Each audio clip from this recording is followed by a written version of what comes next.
o maior atleta brasileiro de todos os tempos. Quem é ele? Onde vive? Do que se alimenta? Não. TV Esporte Fino hoje consultou 13 especialistas em esporte, claro, para eleger o melhor atleta brasileiro de todos os tempos. Mas teve alguém que ficou de fora aí por um motivo até... É verdade. Quando nós consultamos esses 13 especialistas, entre eles nós mesmos... Você é especialista? Ficou claro que o Pelé seria eleito disparado o primeiro colocado. Nós resolvemos, então, tirar o rei do futebol dessa eleição. Então, a gente, simbolicamente, faz o troféu Edson Arantes do Nascimento... Esporte Fino. O ranking do melhor atleta brasileiro de todos os tempos. Bom, a gente usou 3 critérios aí para essa eleição. A questão de títulos, as conquistas, a importância para o esporte que representa esse atleta e o pioneirismo e ineditismo das conquistas dentro de cada modalidade. Para cada eleitor, a gente pediu que levasse isso em conta para fazer as suas escolhas. E valia qualquer esporte, não só esporte olímpico. Evidentemente, por isso que Pelé podia ser votado. A gente... Quinto colocado nessa nossa eleição, César Cielo, campeão olímpico dos 50 metros livre, medalha de bronze olímpica dos 50 e dos 100 livre, 6 medalhas de ouro em mundiais de natação, único tricampeão mundial dos 50 livre, recordista mundial.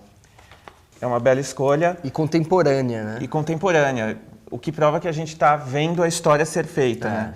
O Cielo em Barcelona, com primeiro atleta a conseguir um tricampeonato, 3 títulos mundial consecutivos dos 50 metros livre, é fenomenal. É um atleta que merece aqui estar nesses primeiros lugares. Em quarto lugar, então, mais um outro esporte, Gustavo Kuerten, o Guga, que também é um cara que abriu o tênis para o cenário mundial, né? Dentro das conquistas dele, em quarto lugar, no nosso ranking, tricampeão de Roland Garros, 20 títulos na carreira, né?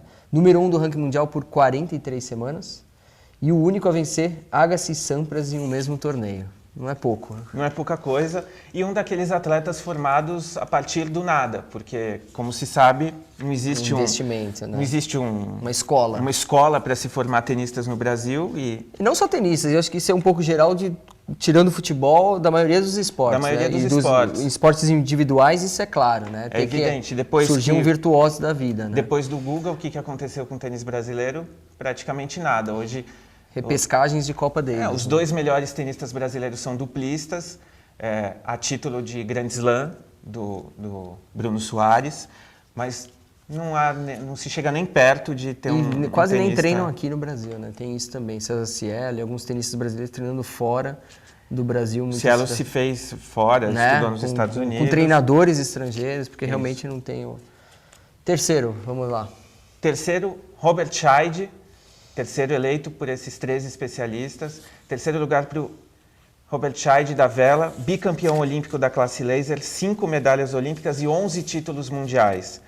É um dos maiores velejadores de todos os tempos, ainda está na ativa, deve disputar as Olimpíadas de 2016. Bom, o Scheid teve uma curiosidade aqui, o Fernando Graziani, que é o integrante do Esporte Fino, que não mora em São Paulo, e sim em Fortaleza, ele foi o único dos votantes que não colocou o Pelé em primeiro lugar, colocou justamente o Robert Scheid. E a gente quer que o Grazi explique aí a escolha dele.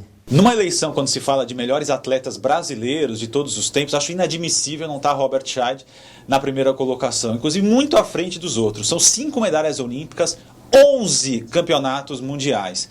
Então, quando você fala sobre atletas de esportes coletivos, como é o caso do Pelé, que foi votado por todo mundo, um atleta de esporte coletivo ele tem a ajuda de tantas e tantas outras pessoas, né? Outros atletas durante a prática esportiva. Então, tem que se falar em esporte individual, por isso que é Guga, por isso que é Tobler Grael, Ademar Ferreira da Silva. Então, o Robert Scheid, por tudo que ele conquistou, por ter sido um dos pioneiros do esporte, não o pioneiro, mas um dos pioneiros, pelo incentivo zero que o esporte tem no Brasil e pela quantidade absurda de títulos que Robert Scheid tem, além de 2 medalhas olímpicas, 2 medalhas de prata também na Olimpíada, 2 de ouro, 1 de bronze, são 11 títulos mundiais, como eu falei. Então acho absurdo realmente, fico triste por ter sido o único a votar no Robert Scheid como o primeiro da lista de um esporte tão vencedor como foi, de um esportista tão vencedor como foi Robert Scheid. E aí, justa ponderação do Graziani? Ou ele Justa, com a qual eu não concordo, mas é justa. Ele tem o direito, né? A minha justificativa nas nossas conversas sobre quem seria eleito, eu coloquei o Scheid entre os meus 5, não em primeiro, acho que foi terceiro ou quarto, porque o Scheid, claro que ele é um atleta fenomenal, mas ele tem concorrentes ou ele tem atletas do mesmo nível dele, dos feitos dele, fora do Brasil. E mesmo no Brasil, o Torben Grael é um atleta praticamente do mesmo nível. Então eu não concordo com o primeiro lugar, mas tudo bem, nós somos democráticos, deixamos até o Graziani participar e falar. Foi bonito. Foi bonito. Segundo lugar, uma pessoa diferente que nem, né, até porque poucos acompanharam a carreira dele, mas é o Ademar Ferreira da Silva, do atletismo, e que fica em segundo lugar por alguns feitos, entre eles bicampeão olímpico do salto triplo, recordista mundial e que em 2012 foi imortalizado no Hall da Fama do atletismo. Também não é pouco para um esporte que hoje patina no Brasil, né?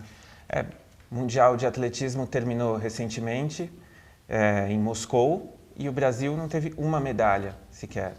Agora até o governo está estudando um aporte milionário para ver se o Brasil conquista alguma medalha em 2016. É um absurdo. É a mesma coisa do aeroporto, né? Faz puxadinho no aeroporto, faz puxadinho no atletismo e não vai funcionar.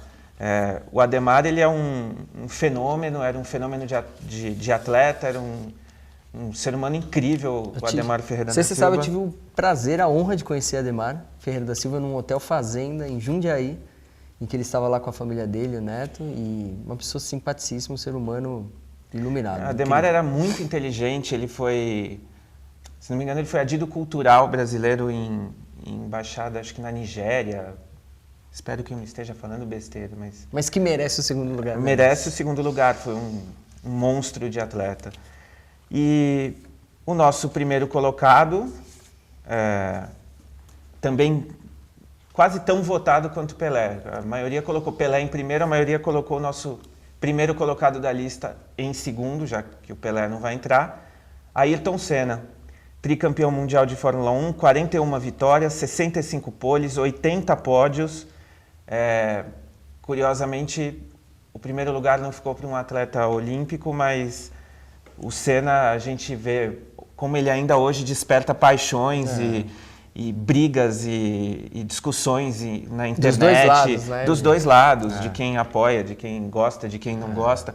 Mas o Senna, ele acho muito justo que esteja aqui, porque quando a gente fala de pioneirismo, de ineditismo, o Senna ele estabeleceu um novo padrão de preparação física na Fórmula 1.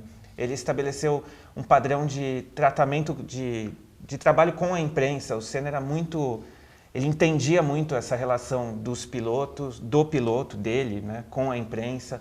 E é um cara também que vestiu aquela questão do herói nacional, né, dentro do Brasil. Ele é um cara que mesmo quem não gostava de automobilismo, não seguia automobilismo, entendia ele como um ídolo verdadeiro do esporte. E isso não tem como se negar, né? E também, outra coisa, após a morte dele, a gente também não voltou a ter um brasileiro como pelo menos teve na época do Senna com Piquet, até com Emerson Fittipaldi, assim, não teve um novo atleta. Então, isso ajudou, acho que, a aumentar também o ideal de heroísmo que as pessoas cultivaram. Eu não gosto do tratamento de atleta como herói. Eu acho...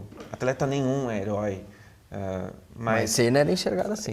Mas o Senna, mais do que isso, a maneira como ele morreu deu a ele um status um pouco até de... muito errado, Marte, na minha opinião, de mártir. Então, um piloto que morreu no auge do seu esporte, morreu na frente de milhões de pessoas e fez disso um herói, de fato. As pessoas tratam ele quase como um deus, né? Em alguns posts que a gente tem com alguma coisa sobre o Senna no Esporte Fino, as pessoas às vezes se referem, quando falam ele para se referir ao Senna, usam o E em letra maiúscula. É uma coisa até patológica, mas mostra a força justo, dele, né? Mostra a força e acho justo que esteja aqui não tinha como, tá fora. Nesse primeiro lugar. É isso aí. Você pode votar também. Você deixa o seu comentário aqui no vídeo, você pode deixar o comentário no blog, você pode também mandar um tweet para a gente, @blog Esporte Fino. E a gente vai tentar compilar isso para ver se a opinião de quem está assistindo a gente, de quem lê o Esporte Fino, bate com a desses 13 especialistas que escolheram. Você pode também se inscrever no nosso canal, esse aqui, ó, esse canal. Dar um joinha também, de repente, pra gente. E Votar em nenhum desses 5 aqui que a gente pode, colocou também. vale é qualquer livre. atleta. Só não votem no Pelé, porque a gente deixou ele com o título de o soberano do negócio. É, um concurso. É isso. É isso, né? Legal. A gente volta na próxima edição, então, da TV Esporte Fino.